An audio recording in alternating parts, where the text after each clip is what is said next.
Hello friends, I am Rajesh Pal and in this video we will talk about transformation in bacteria.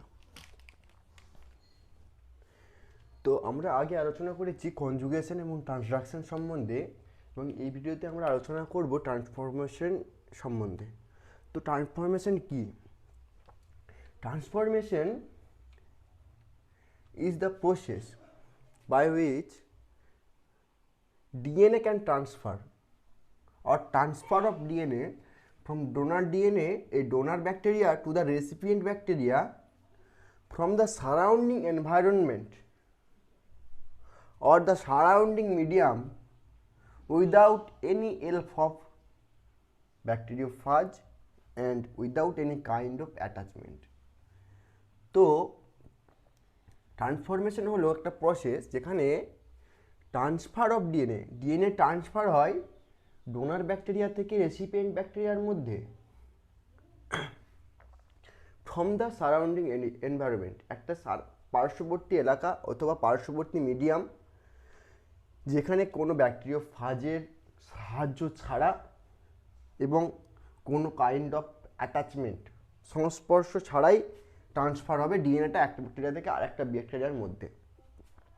তো এটাই হলো transformation. তো ব্যাকটেরিওফাজের মাধ্যমে কী হয় ট্রান্সডাকশন এবং অ্যাটাচমেন্টের মাধ্যমে কী হয় কনজুগেশন এবং transformation on any kind of help of bacteriophage without any kind of bacteriophage and without any kind of attachment. তো এটাই হলো ট্রান্সফরমেশন। তো ট্রান্সফরমেশনকে আবার দুটো ভাগে ভাগ করা যায়।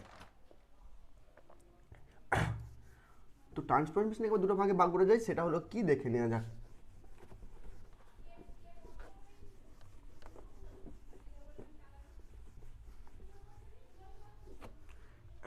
ন্যাচারাল ট্রান্সফরমেশন, এক হচ্ছে natural transformation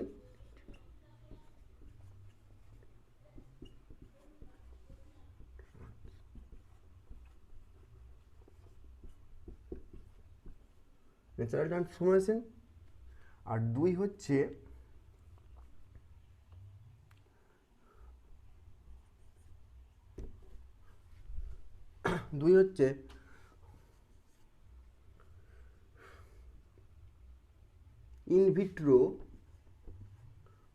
artificial or in vitro or artificial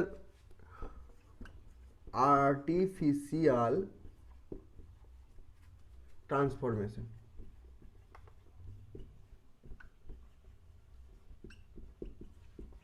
artificial transformation.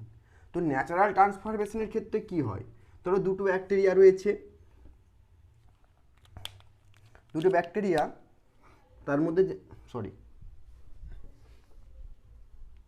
যে দুটো ব্যাকটেরিয়া রয়েছে তার মধ্যে যে ডিএনএ রয়েছে,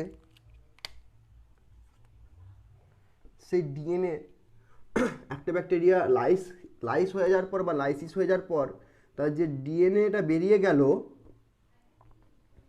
এই যে ডিএনএ বেরিয়ে এখানে প্রবেশ করার পদ্ধতি সেটা হচ্ছে natural, without any help of scientist or human being বা bacteriophage any kind of attachment. ঠিক আছে, এটা হচ্ছে যে ন্যাচারাল ক্ষেত্রে কি হয় transfer of DNA from the donor bacteria. তাহলে এটাই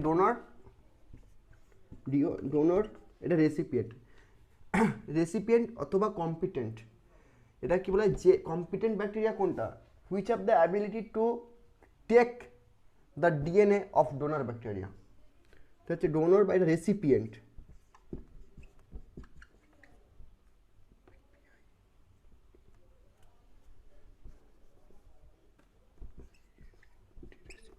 রেসিপিয়েন্ট আর কম্পিটেন্ট।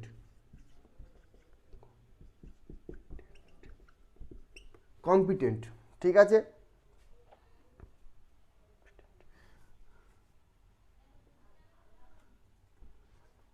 কম্পিটেন্ট। তো এটাই হচ্ছে যে মেন হচ্ছে ন্যাচারাল প্রসেস, মানে ন্যাচারাল ট্রান্সফরমেশনের প্রসেস। আর আর্টিফিশিয়াল ট্রান্সফরমেশনে কি হয় দেখে নেওয়া যাক। যে ধরুন একটা বিজ্ঞানীরা বা সায়েন্টিস্ট যারা রিসার্চ করছে তারা একটা ডিএনএ সিকোয়েন্সকে এখানে কালচার করেছে। এটা ডিএনএ সিকোয়েন্সকে কালচার করার পর, এটা ধরলাম না একটা ডিএনএ সিকোয়েন্স, এটাকে কালচার করার পর একটা তৈরি করেছে ল্যাবের মধ্যে, এবং এই ডিএনএটাকে যখন একটা এনভায়রনমেন্টে ডিএনএর মধ্যে প্রবেশ করানো হবে, তখন তাকে বলা হবে যে এখানে ডিএনএটাকে প্রবেশ করানো হচ্ছে এখানে। তো ডিএনএর যে ট্রান্সফার হলো, এই যে ডিএনএ ট্রান্সফার হলো, এটা হচ্ছে আর্টিফিশিয়াল ট্রান্সফরমেশন। এবং এই যে ন্যাচারাল ট্রান্সফরমেশন এবং আর্টিফিশিয়াল ট্রান্সফরমেশন, এগুলো হচ্ছে ট্রান্সফরমেশনের ভাগ, ঠিক আছে। তো এবারে চলে আসা যাক ট্রান্সফরমেশনের প্রসেস।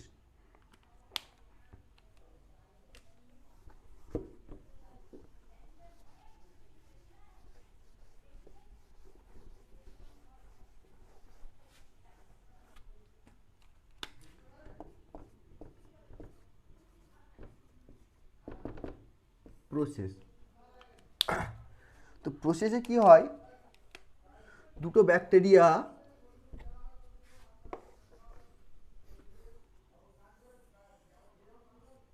একই কাছাকাছি অবস্থিত করছে, এবং এই ব্যাকটেরিয়ার যে ডিএনএ সেটাকে সবুজ কালি দিয়ে প্রকাশ করি, এবং এই ব্যাকটেরিয়ার যে ডিএনএ সেটাকে লাল কালি দিয়ে প্রকাশ করি, ঠিক আছে। তো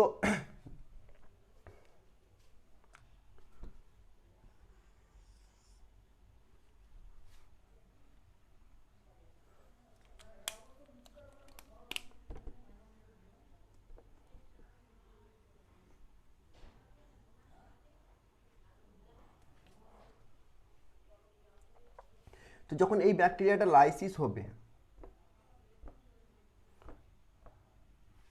যখন এই ব্যাকটেরিয়াটা লাইসিস হবে, তখন কি হবে, এই ব্যাকটেরিয়াটা যখন লাইসিস হবে তখন এই যে ডিএনএটা সেটা তার বাইরে বেরিয়ে আসবে। ধরে নিলাম এই যে ব্যাকটেরিয়া রয়েছে তার মধ্যে এই পার্টটার মধ্যে কোনো একটা স্পেসিফিক অ্যান্টিবডি রেজিস্ট্যান্স পাওয়ার আছে। যে এই যে ডিএনএ রয়েছে না ব্যাকটেরিয়ার, এই ডিএনএর মধ্যে ধরে নিলাম যে একটা স্পেসিফিক অ্যান্টিবডি রেজিস্ট্যান্স পাওয়ার আছে, বাট সেই অ্যান্টিবডির স্পেসিফিক রেজিস্ট্যান্স পাওয়ার এর মধ্যে নেই, নো এবি রেজিস্ট্যান্স।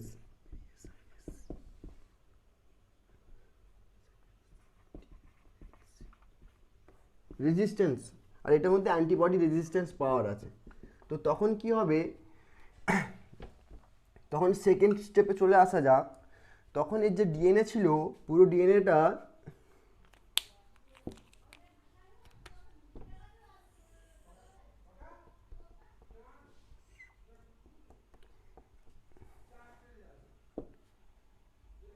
রিসেপ্টর থাকে এই সেলের বাইরে এনভেলপের দিকে। তো এই সময় এই রিসেপ্টর কি করে, এই পুরো ডিএনএটাকে বাইন্ড করে। বাইন্ড করার পর এটা বাইন্ড করবে কোনখানটায়, যেই জায়গাটায় এই অ্যান্টিবডি রেজিস্ট্যান্স জিনগুলো রয়েছে, এই জায়গাটা বাইন্ড করলো। এবং পরবর্তীকালে কি হয়, পরবর্তীকালে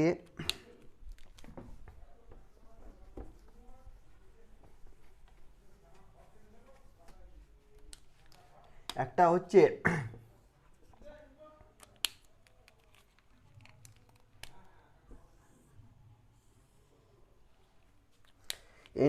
এক্সট্রা নিউক্লিয়ার এন্ডোনিউক্লিয়াস এসে ডিএনএর যে অংশ ছিল সেটাকে বিভিন্ন টুকরে ভাগ করে দেয়, বিভিন্ন টুকরে ভাগ করে দেয়। এবং যেই জিনটা শুধু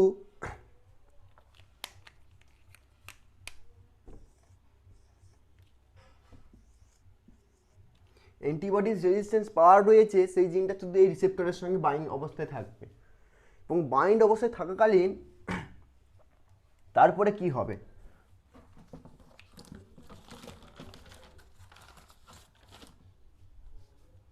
যে ডবল স্ট্র্যান্ডেড ডিএনএ ছিল না, এটা কি হবে, সিঙ্গেল স্ট্র্যান্ডেড ডিএনএতে পরিণত হবে।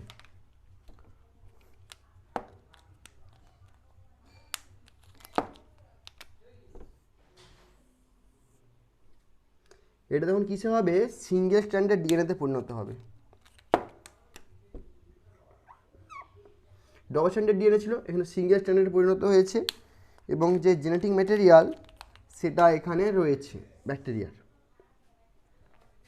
এবং পরবর্তীকালে কি হয়, এই সিঙ্গেল স্ট্র্যান্ডেড ডিএনএ হচ্ছে এই ব্যাকটেরিয়ার মধ্যে এন্টার করে। এন্টার করার পর এই যে ডিএনএটা এন্টার করলো এর ভিতরে, এ তখন তার হোমোলোগাস রিজিয়নটাকে খোঁজার চেষ্টা করে। এই যে ডিএনএর পার্টটায় ভিতরে ঢুকলো, ডোনার ব্যাকটেরিয়া থেকে এলো এই রেসিপিয়েন্ট ব্যাকটেরিয়ার মধ্যে, এবং সে কি করে, তার হোমোলোগাস রিজিয়নটাকে খোঁজার চেষ্টা করে এবং হোমোলোগাস রিজিয়নটাকে খুঁজে সেইখানে গিয়ে বাইন্ড করে।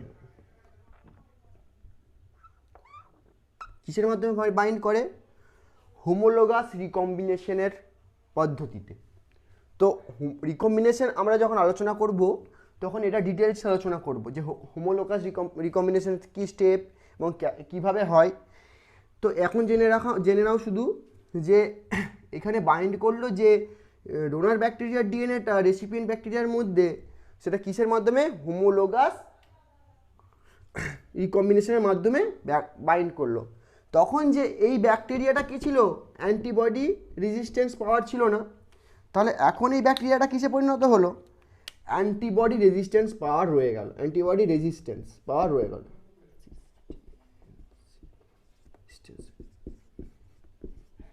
পাওয়ার এটার মধ্যে চলে এলো, কারণ যে এই যে ডিএনএটা ছিল না, এর মধ্যে কি ছিল, অ্যান্টিবডি রেজিস্ট্যান্স পাওয়ার ছিল। তো এই অ্যান্টিবডি রেজিস্ট্যান্স পাওয়ার এর মধ্যে যখন ঢুকে গেল, এই ব্যাকটেরিয়াটা আরও বেশি মানে কী হলো, রোগ সৃষ্টিতে আরও বেশি প্রভাব ফেলবে এই ব্যাকটেরিয়াটা।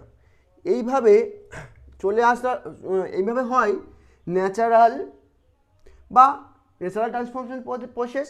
এবং যেটা আমরা বিজ্ঞানীরা বা রিসার্চাররা কী করে, তারা হচ্ছে যে যারা ল্যাবের মধ্যে যেই রকম ট্রান্সফরমেশন করে, সেটা হলো তাদের ইউজ করে কি তারা ইউজ করে CaCl2 হিট শক প্রসেস মেথড, এইসব ইউজ করে রিসার্চার বা সায়েন্টিস্টরা, CaCl2। তো এই হলো আমাদের জানা সাধারণত ট্রান্সফরমেশন প্রসেস।